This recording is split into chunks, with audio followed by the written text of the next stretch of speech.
오늘 에스겔 39장 21절부터 29절까지 말씀을 통해서 회복의 약속, 회복의 소망, 회복의 믿음, 또 회복의 비전을 보겠습니다. 오늘은 제가 여기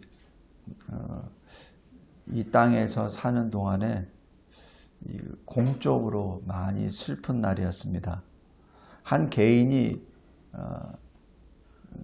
끌려가는 모습이 아니라 대한민국이 끌려가는 것을 보았습니다.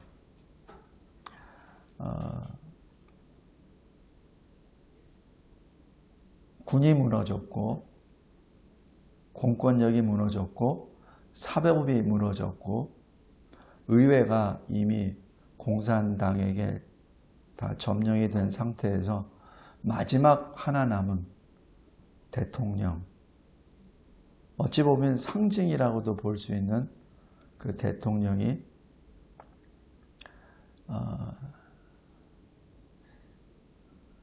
참 안타깝다라는 생각을 했습니다.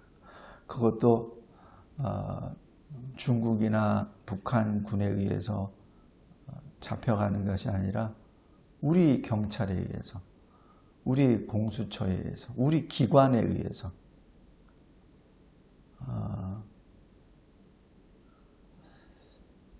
과거 이 1950년에는 그래도 이 북한, 지금이야 북한군이라고 하지만은 한 몇십 년 전만 하더라도 괴뢰군이라고 했죠. 북괴군. 북괴군과 같이 싸울 때 나라가 무너지기 직전까지 생명을 다 걸면서 싸워서 지켰던 이 나라입니다. 그리고 이 나라는 유엔 역사상 최초이자 마지막으로 유엔군이 왔고 또 우리 동맹국 미군이 와서 이 나라가 사실 세워졌죠. 근데 오늘 아침에 우리 자신의 경찰력으로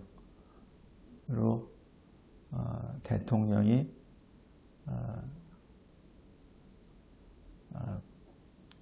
나가는 것을 보았습니다. 그래서 저는 그 순간부터 다 꺼버렸어요. 아니, 대한민국은 망했구나. 더 이상 이 대한민국은 자유민주주의 공화국이 아니구나. 이미 공산주의 국가가 됐구나.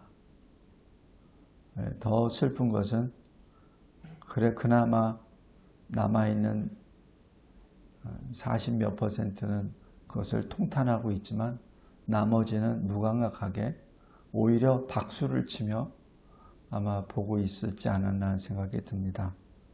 더 이상 보고 싶지도 않고 이미 이 나라의 국운이 쇠하해졌구나라고 생각을 했습니다. 물론 오늘 이 에스겔 39장 말씀은 일주 전에 하나님께서 주신 말씀이기 때문에 이것을 이미 예견은 했지만 막상 내 눈앞에 그 일이 벌어지니까 사실 아무 생각도 나지 않더라고요. 하나님께서는 이 에스겔에게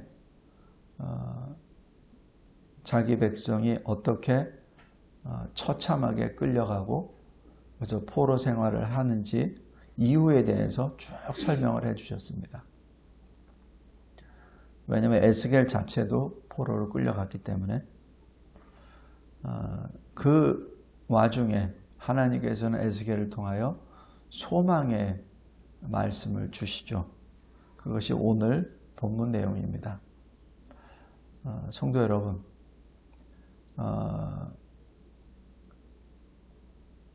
우리는 더 이상 슬퍼하거나 아니면 주저앉을 수 있는 형편도 아닙니다. 우리는 할 수 없으나 살아계신 하나님이 우리를 보고 계시고 우리를 지켜주실 줄 믿습니다. 그래서 오늘 에스겔 39장 21절부터 29절 말씀을 통해서 다시 한번 새롭게 새 힘을 얻고 일어나 새 노래를 부르는 대한민국이 되기를 바랍니다. 오늘 여기 21절에 내가 내 영광을 여러 민족 가운데 나타내어 모든 민족이 내가 행한 심판, 이거 직역을 하면 나의 심판입니다. 하나님이 행하신 것, 나의 심판. 그 다음에 내가 그 위에 나타낸 권능, 이 권능도 직역을 하면 나의 손입니다. 그러니까 이 만민족에게 하나님이 하나님의 심판과 하나님의 손을 보여주셨다라는 것을 의미하죠. 하나님의 손 하면은 신학적으로 섭리를 또한 의미하기도 합니다. 또 권능을 표현하기도 하죠. 왜냐하면 손으로, 우리도 손으로 다 일을 하니까. 근데 여기 에스겔 39장 38장부터 39장 20절까지는 지금 이스라엘을 대적했던 그 이방인, 특별히 그것을 곡이라고 표현하는데, 곡에 대한 하나님의 심판이 쭉 기록되어 있죠. 그러면서 21절에 이렇게 나옵니다. 여러 민족 가운데 나타내어 모든 민족이 나의 심판을 보게 되리라.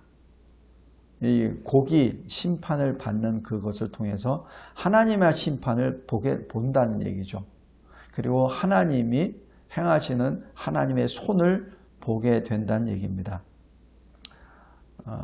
이때 22절, 그 심판과 하나님의 손이 임한 이후에 이스라엘은 내가 여호와 자기들의 하나님인 줄 알겠고, 이렇게 기록합니다.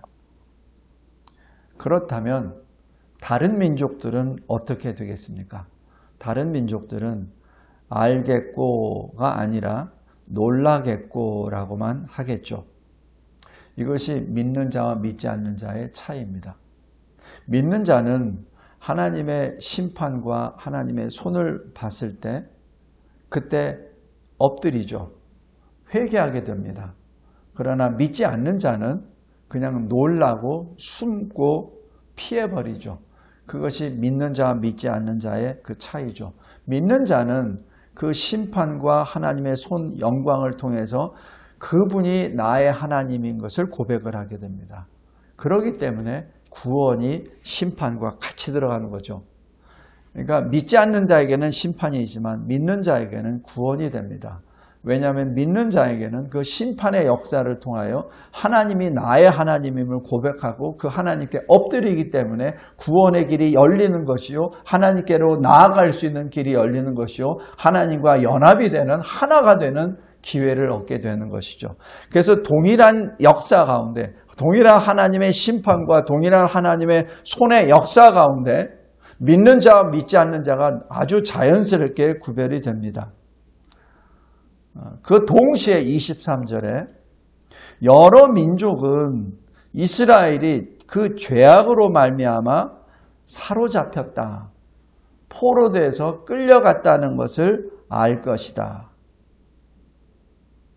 그리고 그들이 하나님께 범죄함으로 하나님의 얼굴을 그들에게서 가리어서 그들은 자기 원수, 적들의 손에 의하여 죽임을 당하게 될 것이다.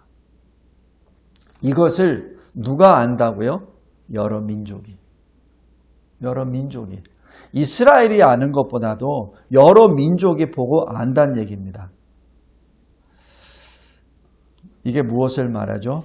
하나님의 백성이라고 소위 자처하는 이스라엘이 만민 앞에 수치를 당한다는 것을 의미합니다.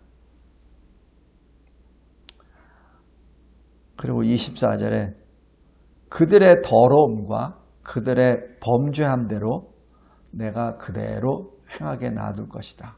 왜? 나의 얼굴이 내가 가려버렸기 때문에. 성도 여러분, 우리 25년 우리 진리와 제자교회 표제가 뭐죠?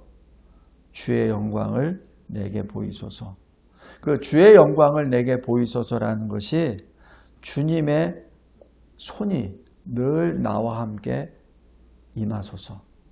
주님의 그 심판이 나에게 늘 임하소서. 그 심판이라는 것은 바로 구원의 다른 면이라고 했죠. 그래서 내가 어떤 더러움이거나 범죄함을 질 때마다 주님 그때마다 날 씻어내 주시옵소서는 그 뜻입니다.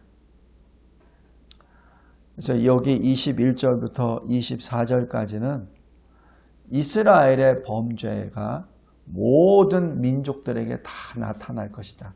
그리고 민족들이 다 알게 될 것이다.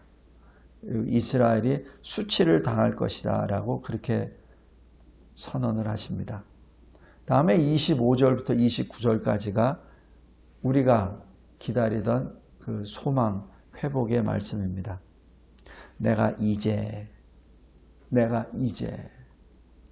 이제라는 이 말씀 하나가 등장하기 위해서 70년이 지나야 되겠죠.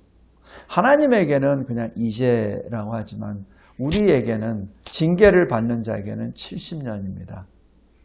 이제 내 거룩한 이름을 위하여 열심을 내리라. 여기서 열심이라고 하는 것을 히브리어에 직역을 하면은 질투라는 의미합니다. 왜 하나님은 질투하는 하나님이죠? 그 질투하는 하나님이 뭐죠? 하나님의 백성이 아내잖아요. 하나님이 남편이고. 그러니까 아내가 아내를 향한 감정이 그 질투죠. 그러니까 이거는 절대적인 겁니다. 누구도 이 아내를 대신할 수 없다는 얘기예요. 그래서 하나님이 이 이스라엘을 향한 그 마음 자체가 그냥 딱 한 마음이라는 얘기예요. 그래서 하나님은 이스라엘에게 욕을 하시죠. 내가 너를 향한 한 마음이 있으니 너도 나에게 한 마음을 가지라는 얘기죠. 그 표현이 질투입니다. 이게 굉장히 절대적입니다. 여기서 열심을 내어라는 얘기는 그냥 우리가 통상적으로 열심을 낸다는 그런 차원이 아니고 하나님의 거룩한 성품을 다 부어내서 온전하게 내가 완성한다는 얘기입니다. 하나님의 이름을 내놓고 내가 너희들을 다시 회복하는데 완성한다는 얘기입니다. 하나님이 행하시는 일을 그 누가 막을 수 있습니까? 특별히 사랑하는 아내를 향하여 남편 되시는 주님이 사랑하는 그 사랑의 그 열심이, 그 질투가, 즉 그 질투의 힘으로 인하여 내가 너희들을 돌아오게 하리라 이렇게 말씀합니다. 거기에는 누구도 장애가 될 수 없고 방해가 될 수 없다는 뜻이죠. 이스라엘 온 족속에게 사랑을 베풀지라라고 해서 이 사랑은 원래 히브리 말로는 긍휼을 말합니다. 긍휼이란 죄의 값이 얼마만큼 있는데 어느 정도 그것이 지나고 난 다음 벌을 받고 난 다음 많이 할인을 해줘서 나머지는 다 용서해 준다는 얘기입니다. 이게 긍휼이라는 말에는 벌을 어느 정도 받고 있다는 것이 내재되어 있습니다. 은혜는 그런 게 없어요. 그냥입니다. 그러나 긍휼에는 약간의 벌이 들어갑니다. 그래서 내가 긍휼을 베풀지라 이스라엘의 온 족속에게 이제는 벌을 받은 만큼 됐다고 계산상으로는 아니지만 이제는 다 받았다라고 내가 인정하고 내가 긍휼을 베풀리라 바로 그 뜻입니다. 그것에 대한 근거는 하나님의 거룩입니다. 절대 거룩이죠. 그 거룩의 이름으로 인하여 내가 그 일을 행하리라. 여기에 대해서는 예외가 없습니다. 어느 정도냐면 여기 28절 보세요. 내가 그들을 모아 고국 땅으로 돌아오게 하고 그 한 사람도 이방에 남기지 아니하리라. 절대적으로 하나님의 택하신 백성들을 다 모아서 돌아오게 하리라는 그 뜻이죠. 그때야 내가 여호와 자기들의 하나님인 줄 알리라. 이게 22절과 28절이 바로 여기 매치가 됩니다. 하나님께서 돌아오게 하셨잖아요. 그러면은 돌아온 사람들이 가장 먼저 하는 것은 하나님의 이름을 부르는 거죠. 전에는 원망할 수도 있고 또 푸념할 수도 있고 이럴 수도 있습니다. 그러나 이 하나님께서 돌아오게 하신 그 순간 하나님 앞에 나타나는 절대적인 표현은, 최초의 표현은 하나님, 나의 하나님, 그렇게 고백하는 것이죠. 우리 도마가, 의심 많은 도마가 그 자리에 없을 때 부활의 주님을 못 만나잖아요. 그자 다시 제자들에게 예수님이 부활하셨다고 하니까 뭐죠? 내가 손가락으로 보고 내 손으로 이 창자국에 그걸 손대지 않으면 나는 안 믿겠다라고 하니까 주님이 직접 오셨잖아요. 그래서 주님이 말씀하십니다. 도마야, 내 손가락으로 내 못자국을 만져보고 네 손으로 뻗쳐서 내 옆구리에 창자국을 만져봐라. 그리고 믿지 못하는 자가 되지 마라. 그때 도마가 하는 말 첫 마디가 오 나의 하나님, 오 나의 하나님. 이 제자들 가운데 예수님에게 나의 하나님이라고 고백한 사람은 도마가 처음입니다. 바로 이 하나님께서 돌아오게 하실 때 가장 먼저 입을 벌려서 하는 것이 나의 하나님이죠. 그것이 여기 22절과 28절입니다. 그런데 그렇게 되게 된 배경이 26절입니다. 그들이 그 땅에 평안히 거주하고 두렵게 할 자가 없게 될 때에 부끄러움을 품고 지금까지 이방 땅에서 얼마나 수치를 당하는지를 그것을 알고 하나님께 범한 죄를 뉘우치리니, 바로 회개를 말하죠. 이러한 역사가 일어날 것이다 라고 그렇게 말씀합니다. 그리고 거기에 대한 마지막으로 주님이 하신 말씀 29절입니다. 내가 내 영을 이스라엘에게 부어줬기 때문이야. 이것이 바로 절대적으로 하나님의 은혜의 역사임을 우리가 여기서 알 수 있습니다. 우리가 구원을 받고 우리가 예수를 믿는다고 신앙 고백하는 것은 우리가 뭘 잘나서 연구를 많이 해서 기도를 많이 해서 뭘 봉사를 많이 해서 그게 아니라 하나님의 은혜입니다. 그러니까 하나님이 하나님의 성령을 우리에게 부어주셨기 때문에 그런 역사가 일어나는 것이죠. 그래서 29절에 이는 내가 내 영을 이렇게 말씀합니다. 요 에스겔 36장 보면 에스겔 36장 27절에 내 영을 너희 속에 두어 너희로 내 율례를 행하게 하리니 너희가 내 규례를 지켜 행할지라 라고 말씀하죠. 그러니까 우리가 하나님의 말씀을 듣고 아멘하고 그 말씀대로 행한다는 얘기는 나의 의지나 나의 이 행함이 아니라 실은 내 안에 내주하시는 성령의 역사임을 여기서 알 수 있죠. 그래서 28절이 되죠. 내 백성이 되고 나는 너희의 하나님이 되리라. 그런데 여기에 조건이 있어요. 너희가 너희 조상들에게 준 그 땅에 거주하면서, 이렇게 나옵니다. 하나님은 하나님의 백성이라고 것을 확인시켜 줄 때 물리적으로 확정을 주세요. 그것이 약속의 땅입니다.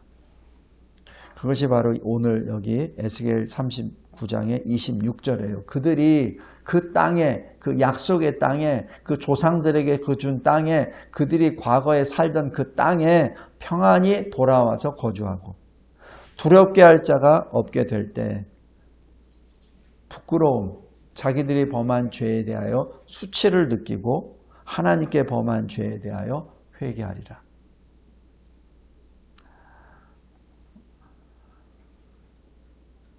말씀을 맺겠습니다. 우리는 보통 하나님께서 소망을 주셨다 그러면은 그냥 아무것도 안 했는데 그냥 짜잔 하고 나라가 회복되고 짜잔 하고 뭐 어떻게 되고 이렇게 된다고 생각합니다. 그러나 그렇지 않아요. 회복을 시킬 때는 회복을 받을 만한 존재로 만들어 주십니다. 그리고 그 여건을 조성을 다해 주시고, 그리고 그 여건 안에서 자기 백성들이 하나님께 엎드리는 그 과정이 꼭 반드시 요구가 됩니다. 우리 대한민국을 봤을 때도 마찬가지입니다. 마음이 무겁습니까? 이거는 하나님이 하시는 거예요. 어떤 공산당이 하는 게 아니고 어떤 간첩에 의해서 하는 거 아니고 하나님이 행하시는 일입니다. 우리 솔로몬이 죽고 난 다음 르호보암과 여로보암이 나눠지잖아요. 그래서 여로보암이 10지파를 가져가고 르호보암은 유다와 베냐민 2지파만 가지고 왕을 하죠. 참 형세가 말이 아니죠. 그때 르호보암이 어떻게 하죠? 즉시 병력을 모아서 여로보암을 공격하려고 하죠. 그때 하나님의 선지자를 보내주십니다. 이 일은 하나님이 행하셨다. 돌아가라. 이렇게 하죠. 이 나라가 이렇게 공산화된 것은 하나님의 역사입니다. 그런데 그 원인은 우리 잘못이죠. 왜 공산주의 사상이 이 땅에 이렇게 만연되죠? 그건 탐심 때문에 그렇습니다. 자기가 열심히 일을 하고 또 거기서 소득을 가지고 하나님께 감사하고 예배 드려야 될 성도들이 자기보다 나은 사람을 시기 질투하고 자기보다 많이 가진 사람들 것을 뺏으려고 하는 탐심이 내재되어 있는 것이 표출이 된 것이죠. 그러니까 하나님의 백성이 하나님의 백성대로 살지 못하니까 교회가 병들고 교회가 병드니까 사회가 병들고 사회가 병드니까 나라가 망하는 거죠. 성도 여러분, 대한민국은 망했습니다. 지금 대한민국은 1948년 이승만 성도 대통령에 의해서 선포되어진 자유민주주의 대한민국이 더 이상 아닙니다. 아닙니다. 우리 그거부터 시작합시다. 하나님 앞에 엎드립시다. 하나님의 심판이 이 땅에 임한 것을 인정하고 하나님의 손이 이 땅에 임했다는 것을 알고 엎드리기 바랍니다. 그랬을 때 하나님이 다시 하나님의 영광의 얼굴을 이 땅에 비춰주실 줄 믿습니다. 어느 때 어떤 방법, 그것은 하나님의 주관입니다. 그것은 우리가 알 바가 아닙니다. 우리가 할 일은 하나님께 엎드리는 일입니다. 하나님 앞에 온전히 엎드리길 바랍니다. 그랬을 때 하나님이 다시 세워주실 줄 믿습니다. 우리 고린도전서 10장 보시기 바랍니다.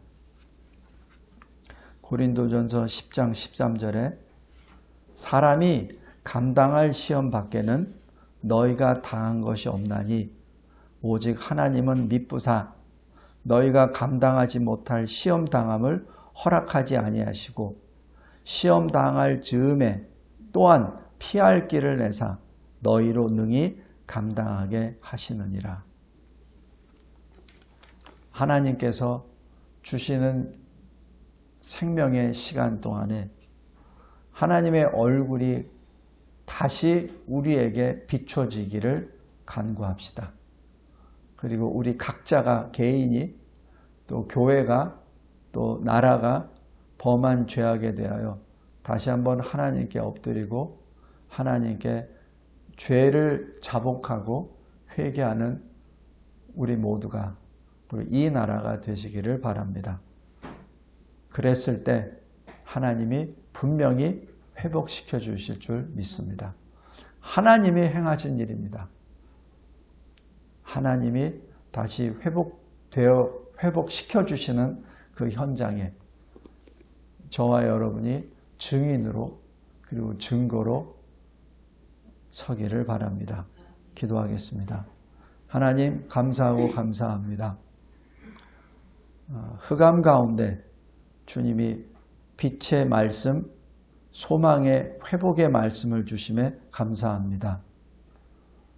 이 땅에 임한 심판과 이 땅 위에 나타난 주님의 손을 바라보며 하나님이 우리 하나님이신 줄을 깨달아 알고 주님 앞에 엎드려 자복하며 회개하고 하나님의 이름을 부르짖으며 하나님의 긍휼을 간구하는 우리 모두가 되게 하옵소서. 우리와 우리 조상들, 대한민국 교회와 이 대한민국에 사는 모든 주의 백성들이 범한 죄를 용서하여 주시옵소서. 주님, 저희들이 범한 죄 앞에 하나님께서 행하시는 권능의 심판과 영광을 통하여 우리가 하나님의 백성임을 다시 한번 깨달아 알아 하나님께 영광의 찬송을 드리며 주 예수 그리스도의 제 이름을 예비하는 거룩한 이 땅과 이 백성들에게 하옵소서. 예수 그리스도의 이름으로 기도드리옵나이다. 아멘.